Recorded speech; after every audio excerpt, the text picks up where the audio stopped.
Olá, eu sou Regina Pitossi e você está no canal Você Tem Saída. É um canal criado para quem enfrenta problemas com drogas, né, com álcool, outras drogas, com o vício. E aqui você encontra orientação, encontra apoio, encontra informação. E hoje nós vamos falar sobre os jovens, e não somente sobre os problemas com álcool e outras drogas. Talvez seja preciso olhar para o que vem antes, um pouquinho antes. Como vivem os jovens de hoje? Como estão as relações com a família, com a escola, com a sociedade, né? Nós temos aí uma geração que convive com a internet, celular na mão, o dia todo, né? Ao mesmo tempo que eles estão super conectados, eles também podem estar muito solitários e ali, né, pensando nos seus problemas. Então, essas questões assim, você sabe o que o seu filho pensa? O que o angustia? Com quem ele conversa? O que acontece quando ele fecha a porta do quarto? Então, são essas questões que nós vamos colocar hoje aqui na mesa. E para conversar com a gente, o Dr. Laco, que é o diretor científico do nosso canal, né, e tem uma bagagem enorme, muitos anos trabalhando nessa área. Então, é sobre como proteger os nossos jovens que nós vamos conversar hoje com o Dr. Laco. Olá, Dr. Laco. Olá, mais uma vez juntos. Isso mesmo. E eu vou começar com uma primeira pergunta, Dr. Laco. Antes de falar de álcool e outras drogas, nós precisamos, acho que, entender um pouco mais o jovem de hoje, não é? O que mudou na adolescência nas últimas décadas, nos últimos anos, na sua opinião? Então, Regina, o mundo hoje está muito diferente de 50 anos atrás. E os últimos anos, eu diria os últimos 20 anos, digamos, essas mudanças foram muito acentuadas. E nós tivemos no meio ainda uma pandemia que alterou ainda mais alguma questão de saúde mental, de relacionamento. E os mais afetados, sem dúvida, por essas mudanças, foram as crianças e os jovens. Então, essa população a chamada geração Z, ou mesmo depois dela, ainda sofre muito impacto dessa mudança de comportamento garantida pelas mídias sociais, pela internet e pela própria evolução dos tempos. Nós temos esses jovens, né, que eles vivem o dia todo, não sei se até em consequência ou se isso ajudou a agravar ainda mais a situação, eles vivem o dia todo fechado no quarto, ou mesmo quando estão assim no meio da família, com seus fones, de uma forma muito solitária, né? Que tipo de problema isso pode agravar, né, nesse relacionamento com o jovem? No processo educacional, quer seja na família, ou quer seja na escola, ou quer seja na igreja, na comunidade, infelizmente a gente costuma chegar atrasado, não é? Até que a gente perceba aquilo que realmente está acontecendo e quais são as necessidades que têm que ser atingidas ou atendidas, a gente demora, tem um lapso, um gap de tempo aí que é natural, não é? E a internet do final do século passado, as mídias sociais, já mais recentes, elas transformaram muito a aquisição de conhecimento, as relações que se baseavam muito no olho, no presencial, ou dentro de casa ou fora de casa, em ambientes com muita gente, passou a representar muito mais a interação da pessoa com o computador, com a tela, com o iPhone, com o iPad, enfim, as telas assumiram um papel proeminente nas relações. Isso daí é comprovado, inclusive, que até emburreceu um pouco as pessoas. Hoje, a geração Z, comprovadamente, é a primeira geração que é menos inteligente do que a geração anterior, por testes de quociente intelectual, feitos de uma maneira universal, quer dizer, no mundo todo. Então, essa geração, no mundo inteiro, ela foi afetada. E não é só a inteligência, mas muito as relações. Hoje, o jovem ele pensa que sabe mais, ele tem muito maior volume de informações, facilidade para encontrar respostas, mas ninguém garante que essas respostas são as mais adequadas e as mais pertinentes à característica daquele jovem, porque ele não dialoga. O diálogo dele na família, com amigos, na escola, diminuiu. Não foi abolido, mas diminuiu.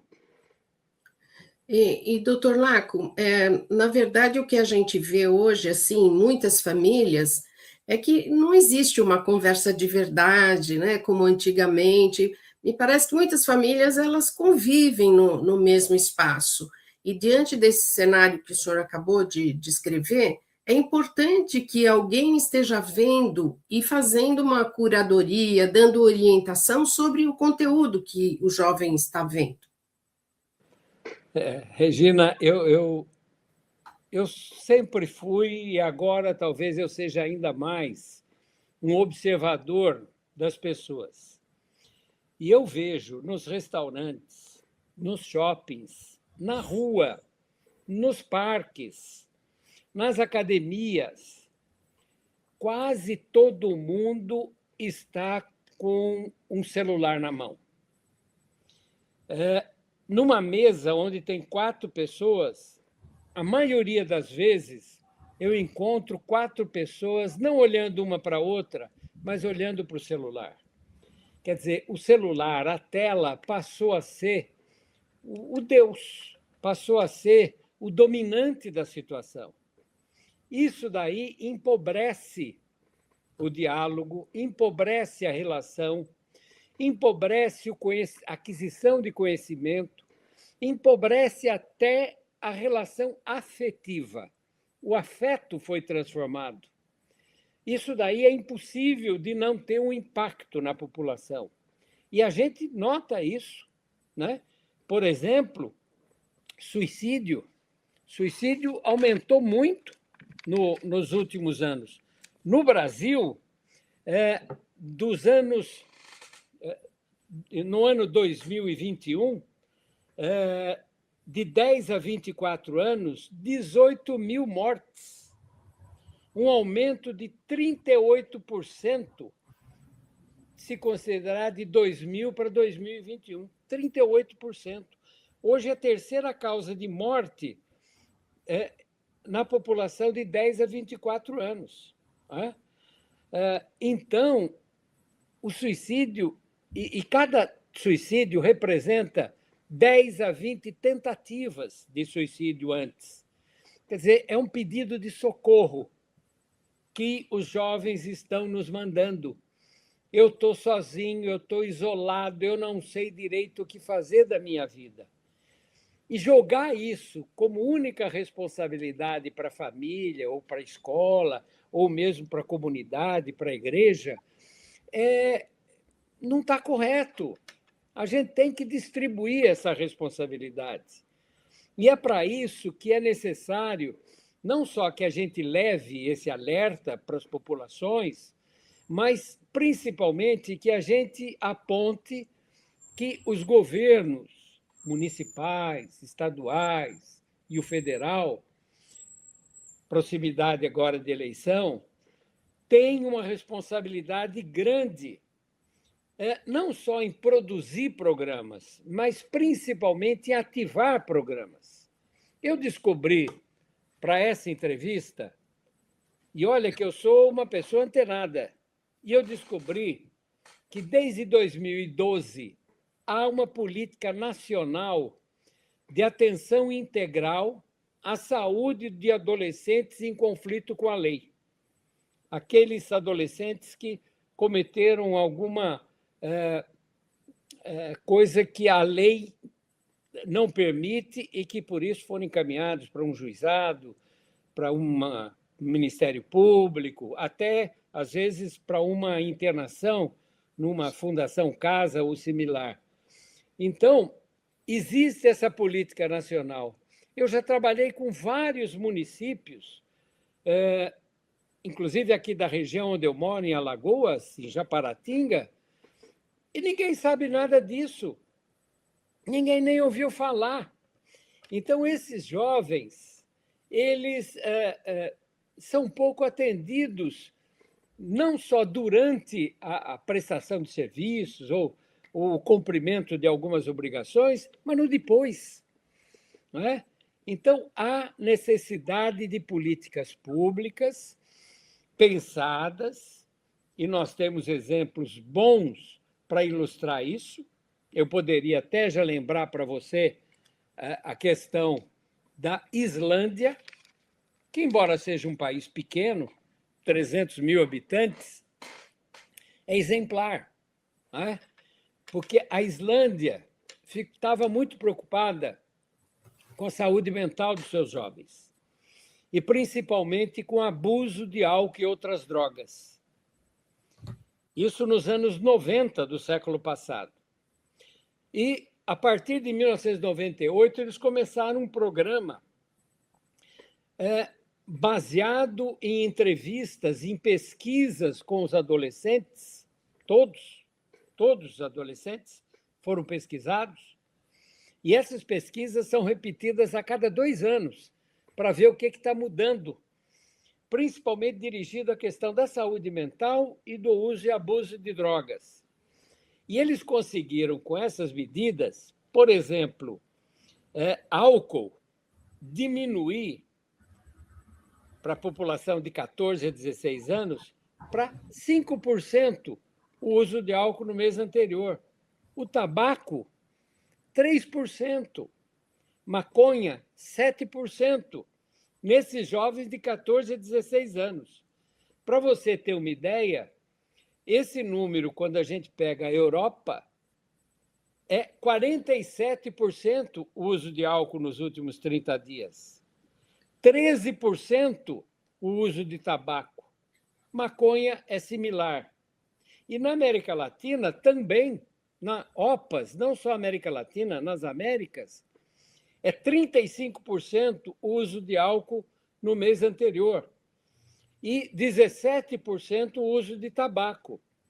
Então, esses números mostram que um programa dirigido aos adolescentes do país Islândia reverteu uma situação.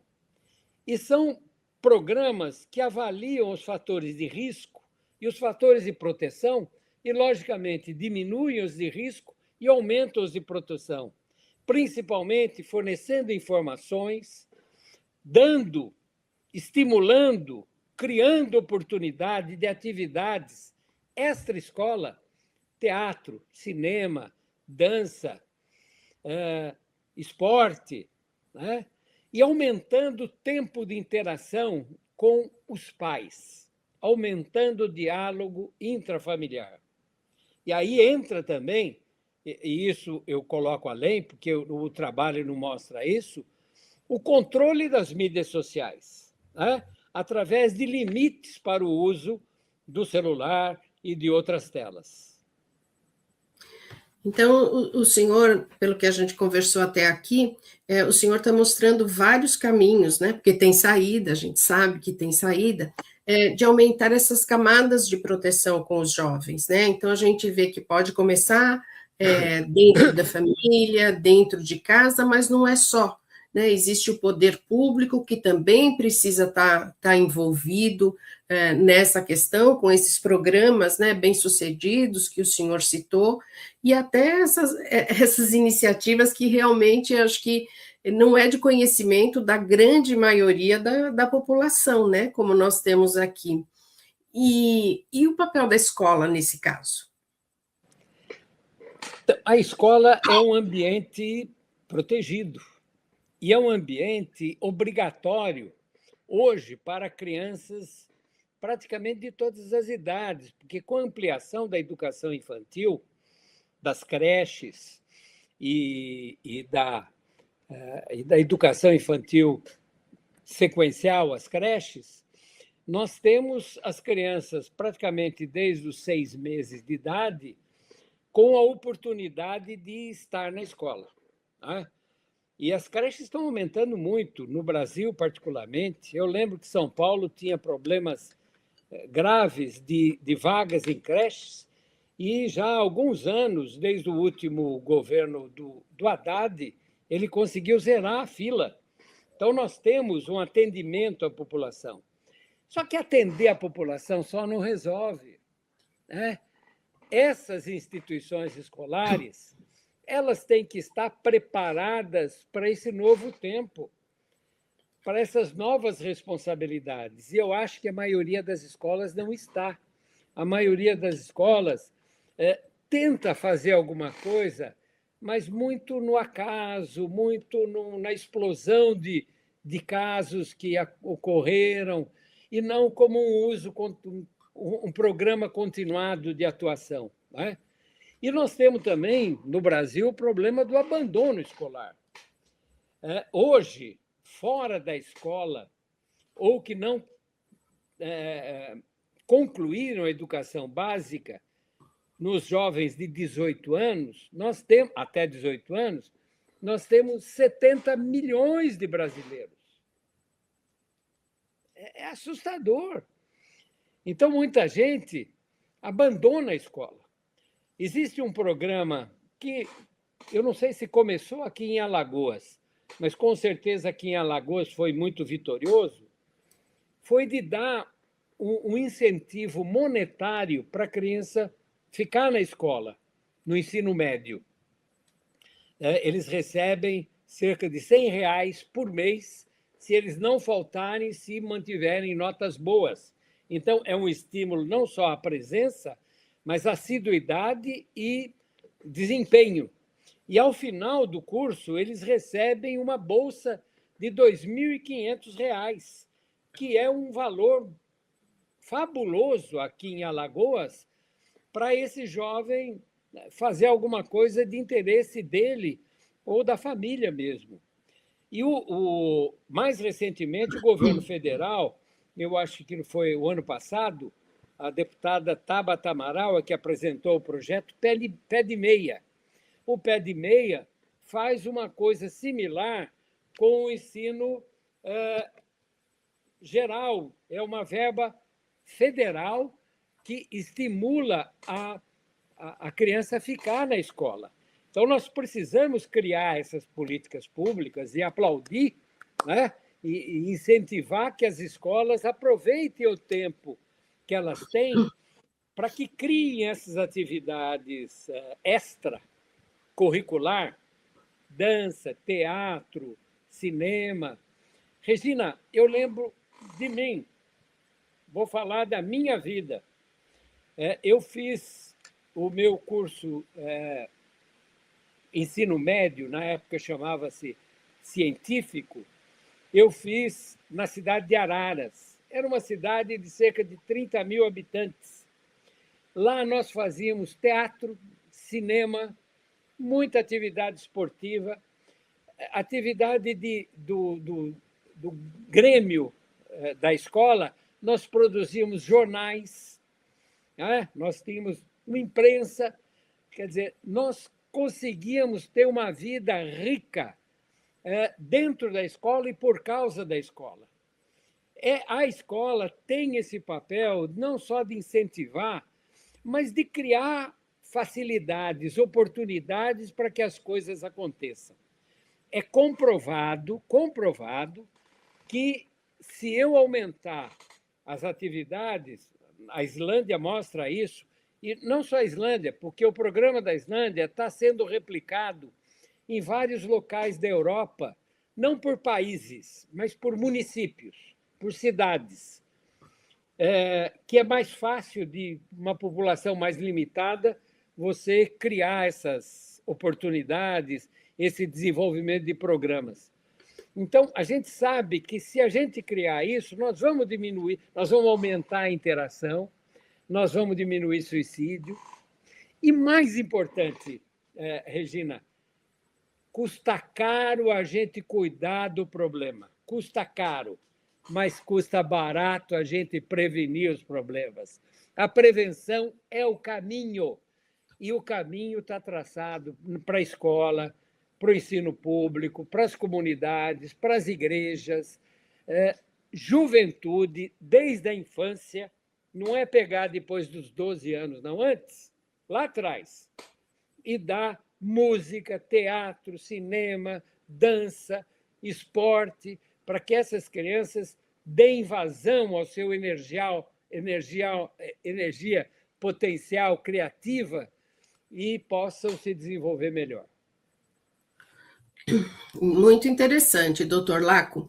E voltando para a questão familiar, né, dentro de casa, o que pode ser feito pelos pais? Porque muitas vezes, né, o jovem ele vai ficar muito na internet, ele vai ter curiosidade para experimentar álcool e outras drogas com os amigos para preencher ali um vazio, alguma coisa que não vai bem na vida dele, né? Então, como pode ser essa prevenção dentro da família? O que os pais ou os adultos que acompanham esses jovens podem fazer? Assim, a partir de hoje já. Tem umas frases batidas, mas que são verdades absolutas, na minha opinião. O amor é fundamental, o afeto. Amor, afeto, presença. Não é? Então, o exemplo dentro de casa é muito importante. Uma casa em que tem diálogo, que as pessoas se respeitam, que as pessoas se admiram, que as pessoas constroem carreiras alicerçadas pelos outros, são exemplos para que essas crianças, esses adolescentes, pratiquem a coisa da mesma forma. A interação com a criança. Eu não trabalho só com drogas, durante muitos anos, eu fui pediatra. E eu lembro que as mães, de quando eu fui pediatra, isso faz bastante tempo, as mães tinham uma culpa muito grande da sua vida profissional, porque elas achavam que, através da vida profissional, elas estavam abandonando o cuidado com os filhos. E eu dizia para elas que isso era uma mentira, uma falsidade.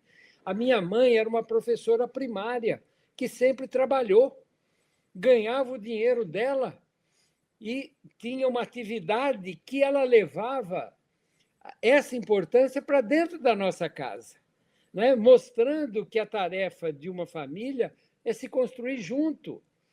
E essas mães que trabalhavam, se elas dedicassem 1 hora, 1 hora e meia, 2 horas para os filhos, se essa dedicação acontecesse de uma maneira intensa nesse tempo, ela vale por muitas 24 horas. Né? Quer dizer, ter um tempo e usar esse tempo de uma maneira criativa e com disposição de atender o que aquela criança exige para o seu desenvolvimento, para o desenvolvimento dos seus afetos, das suas relações e para as suas curiosidades. Né? Atender a curiosidade da criança. Quantas vezes uma criança pergunta alguma coisa e os pais ficam sem saber o que responder? Procure dar uma resposta, mesmo que não saiba. Fala, olha, eu vou procurar isso, vamos procurar junto a resposta a essa dúvida sua. Vamos tentar estudar isso junto. Não negar perguntas indiscretas, por exemplo, sobre sexualidade, sobre a questão droga, sobre a questão de relacionamento.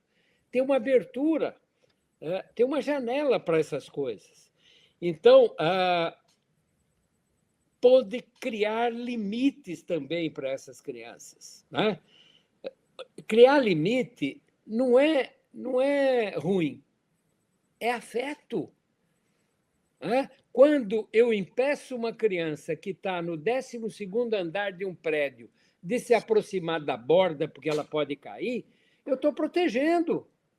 Eu estou criando um limite, às vezes até físico. Eu seguro a criança e impeço que ela chegue naquele ponto, mas eu estou amando, eu estou dando afeto a ela e estou mostrando que a minha função de adulto é proteger, afetivamente, mas proteger. Então, criar limites. Por exemplo, uso de celular. Algumas vezes me perguntavam, deve-se dar celular para uma criança de 3 anos de idade?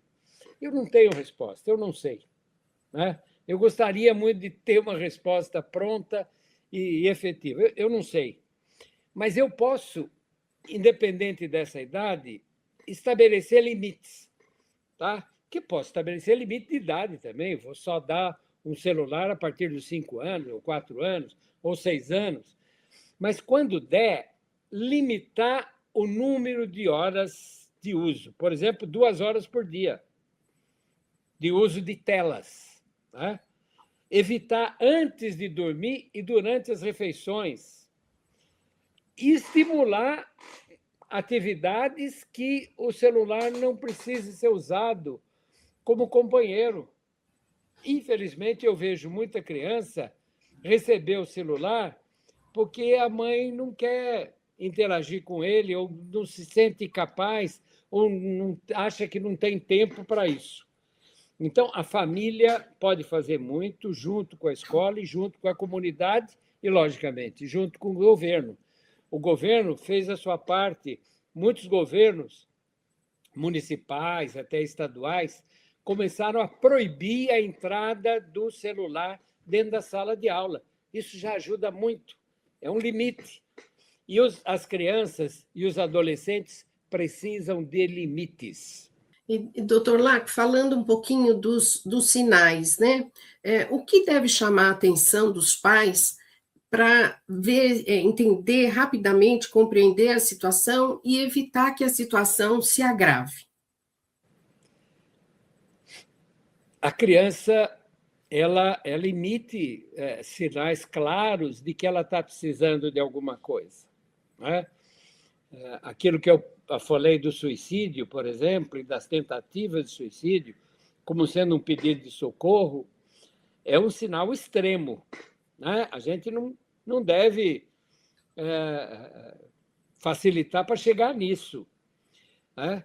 Mas a criança que começa a ter mudanças de atitudes, às vezes, por exemplo, físicas, mudança de atitude, por exemplo, de urina e fezes, de comida, de sono.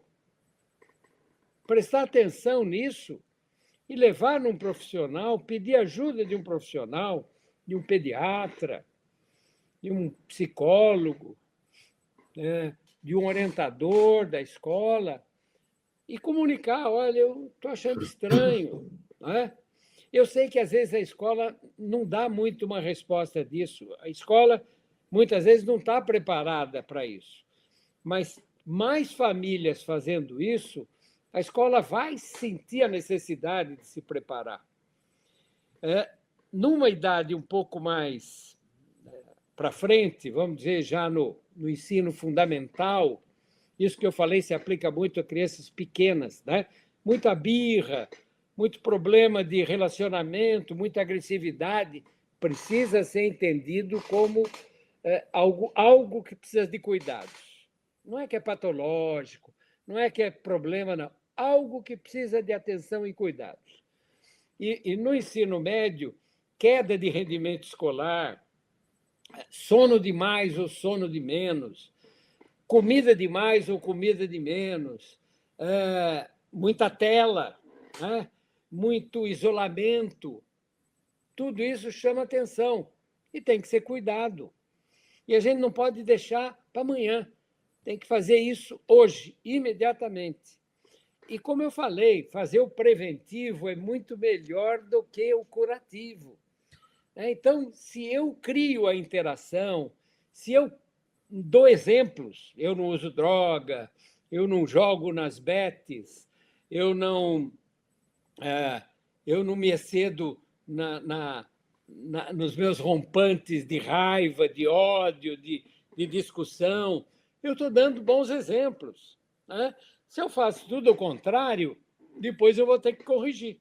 Né? E corrigir, já disse, custa mais caro do que prevenir. Custa mais caro e funciona menos. Prevenindo, eu evito.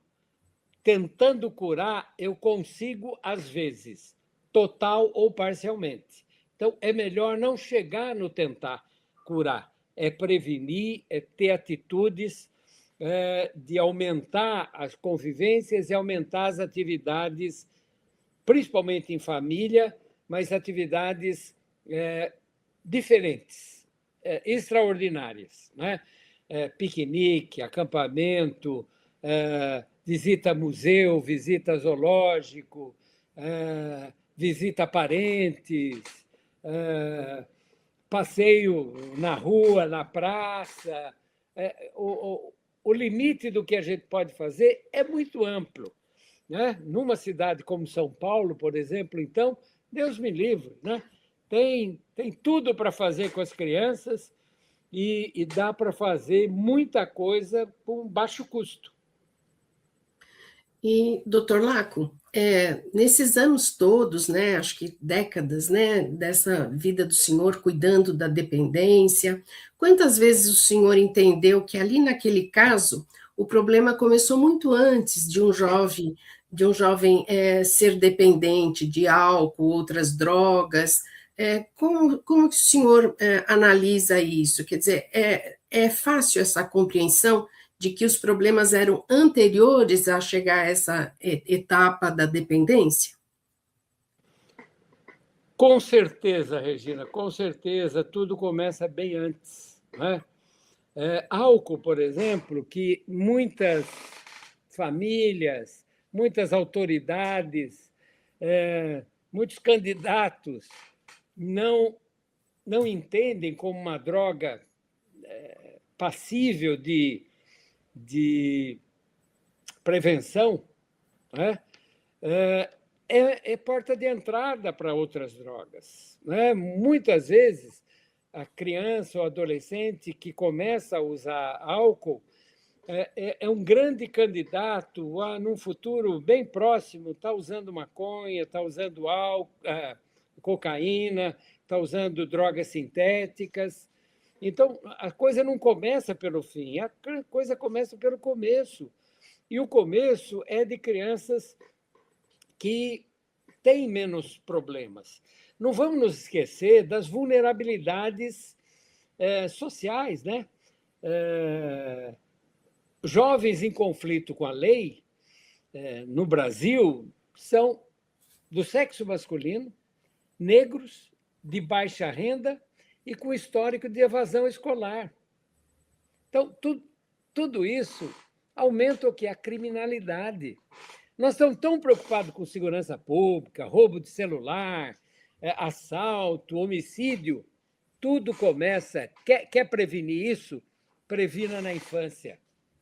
Previna com amor, com afeto, com atenção, com escola, com comunidade atuante, com família atuante. Com isso, a gente diminui o problema. O problema no Brasil com os jovens aumentou nos últimos tempos. Né?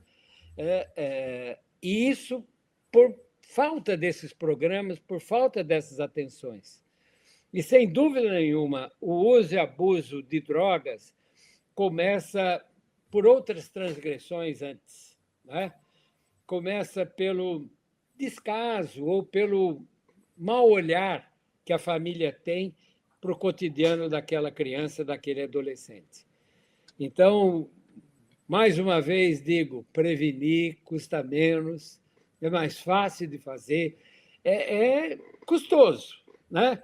Mas é muito mais fácil do que a gente resolver os problemas graves que depois aparecem, inclusive os suicídios, a criminalidade, a má intenção de práticas as mais horrorosas, tudo isso daí a gente pode diminuir muito, e há exemplos disso no mundo, com trabalhos preventivos, com políticas públicas e com trabalho principalmente em escola e família.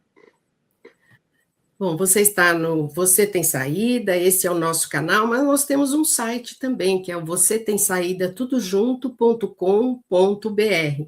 E lá você vai encontrar muitas informações.